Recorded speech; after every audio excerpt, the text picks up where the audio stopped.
Hi എല്ലാവർക്കും നമസ്കാരം. Chef ട്യൂബിൻ്റെ പുതിയ വീഡിയോട്ട് വീണ്ടും സ്വാഗതം. ഇന്ന് നമ്മൾ ചെയ്യാൻ പോകുന്നൊരു പാവയ്ക്ക മെഴുക്കുവരട്ടിയാണ്.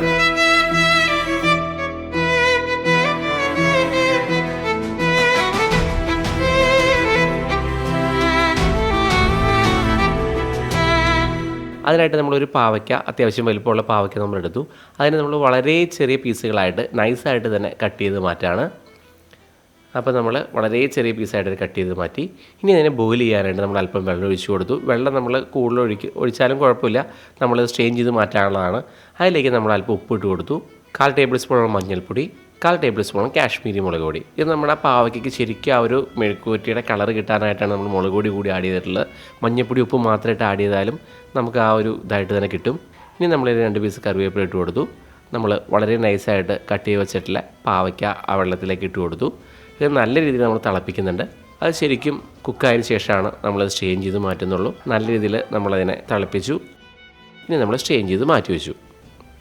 ഇനി നമ്മൾ മസാല തയ്യാറാക്കാനായിട്ട് ഇതിൻ്റെ മിക്സാണ് നമ്മൾ ആദ്യം തയ്യാറാക്കണേ. അതിനായിട്ട് 5 പീസ് ഉണക്കമുളക് ഇട്ട് കൊടുത്തു. അല്പം കറിവേപ്പില ഇട്ട് കൊടുത്തു. 4-5 അല്ലി നമ്മൾ വെളുത്തുള്ളി ഇട്ട് കൊടുത്തു. ഒരു സവാള, വളരെ ചെറിയ സവാള ഒരെണ്ണം ഇട്ട് കൊടുത്തു. നമ്മൾ ചെറുപുള്ളിയാണ് ഉപയോഗിക്കുന്നത്. 4-5 ചെറുപുള്ളി ഇട്ട് കൊടുത്ത് നമുക്ക് കൃഷി ചെയ്തെടുക്കാം. നമ്മൾ ജസ്റ്റ് ഒന്ന് കൃഷി ചെയ്ത് മാറ്റി വെച്ചു. ഇനി നമ്മൾ മെഴുക്കുവരട്ടിയുടെ മസാല തയ്യാറാക്കാനായിട്ട് 3 ടേബിൾ സ്പൂൺ വെളിച്ചെണ്ണ ഒഴിച്ചു കൊടുത്തു.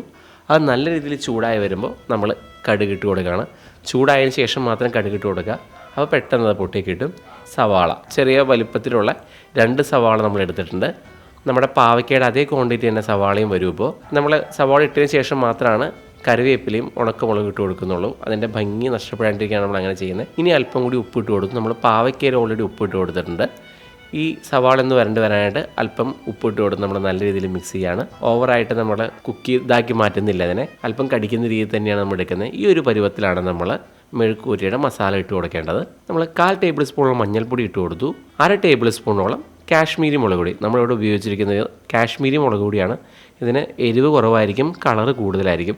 നമ്മൾ ഓൾറെഡി ഇതിൻ്റെ മെഴുക്കുവരട്ടി കൃഷി ചെയ്തതിൽ ഉണക്കമുളക് ഓൾറെഡി ഉണ്ട്. അപ്പോൾ അതിൻ്റെ എരിവും ഇതിൻ്റെ എരിവും കൂടി ബാലൻസ് ആയിട്ട് നമുക്ക് കറക്റ്റ് ഒരു എരിവിൽ തന്നെ ഇത് കിട്ടും. അപ്പോൾ നമ്മൾ അല്പം കൂടി വെളിച്ചെണ്ണ ഒഴിച്ചു കൊടുത്തിട്ടാണ് ഈ മസാലയൊക്കെ ഒന്ന് മൂപ്പിച്ചെടുക്കുന്നത്. ഈ സമയത്ത് വളരെ ഫയർ കുറച്ച് വേണം ഇടാൻ.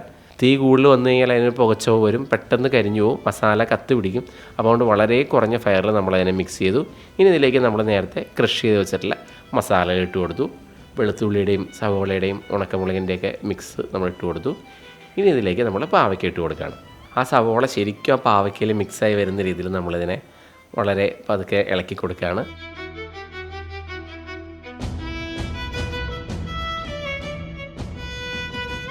ഇനി നമ്മളൊന്ന് അടച്ചു വയ്ക്കുകയാണ് വളരെ സ്ലോ ഫയറിൽ. അപ്പോൾ ആ മെഴുക്കുവരട്ടിയുടെ മുഴുവൻ ടേസ്റ്റും ആ ഓയിൽ കണ്ടൻ്റ് എല്ലാം പൊങ്ങി വന്ന് നല്ല ഭംഗിയിൽ നമുക്ക് ഉദ്ദേശിക്കുന്ന ആ ഫൈനൽ ടേസ്റ്റ് ഇപ്പോൾ ഇതിന് കിട്ടിയിട്ടുണ്ട്. അതിന് വല്ലാത്തൊരു ഫ്ലേവറാണ്. ഓയിൽ കണ്ടൻറ്റ് കുറച്ച് കൂടുതലായിരിക്കും. വെളിച്ചെണ്ണയിൽ ആ മൂത്ത് വരുമ്പോൾ അതിൻ്റെ പ്രത്യേക ഒരു ടേസ്റ്റാണ്. ഇതേപോലെ തന്നെ ശരിക്കും ട്രൈ ചെയ്താൽ നിങ്ങൾക്ക് എല്ലാവർക്കും ഒരുപാട് ഇഷ്ടപ്പെടുന്ന, ശരിക്കും എരിവൊക്കെ ഇഷ്ടപ്പെടുന്നവർക്ക് കൂടുതലായിട്ട് പ്രിഫർ ചെയ്യാൻ പറ്റുന്ന നല്ലൊരു മെഴുക്കുവരട്ടിയാണ്. നമുക്ക് ശരീരത്തിന് ഗുണം ചെയ്യുന്ന പാവയ്ക്കാണ് നമ്മളിന്നിവിടെ ചെയ്തിരിക്കുന്നത്.